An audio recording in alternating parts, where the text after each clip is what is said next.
now we're looking north. Remember the south-facing meadow? Well, this is a north-facing slope. Looks a little different, doesn't it? As I said, the prevailing winds are coming this way, and you can see that reflected in the way that the trees are growing. You can also see it reflected in the snowpack. During the winter, a bunch of snow is falling.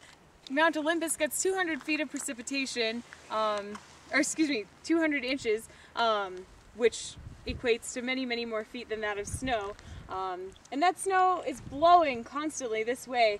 And so the windswept slopes are going to have a much, much lower snowpack than these north-facing slopes where that snow is just blowing and then settling on the north slope. And often what you'll even get is a cornice where it looks like the crest of a wave on the ocean. That snow has come out and over the slope and it's not supported by anything. It can be very dangerous, and that can be the start often of avalanches up here.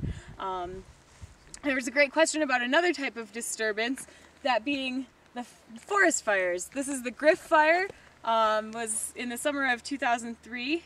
And while we think of the rainforest as not a hot place for wildfires, indeed every place on Earth where there are forest fires are going to be a part of the natural regime.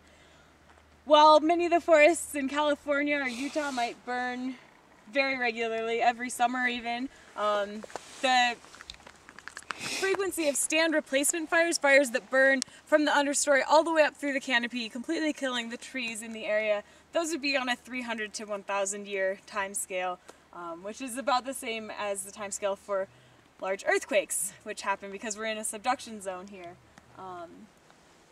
But as you look out at the forests, especially down in the Southern Valley, it's easier to see. You can see kind of a patchwork, a mosaic of different colors and different sizes of trees, and that's not because it's patches that have been logged. That's the result of fires and those patches of forest burning at different times over the history of these forests. And what we're looking north to would be the Strait of Juan de Fuca. Right now it's kind of a blanket of clouds, but when those clouds aren't there, you can see Victoria, Canada. But yeah, so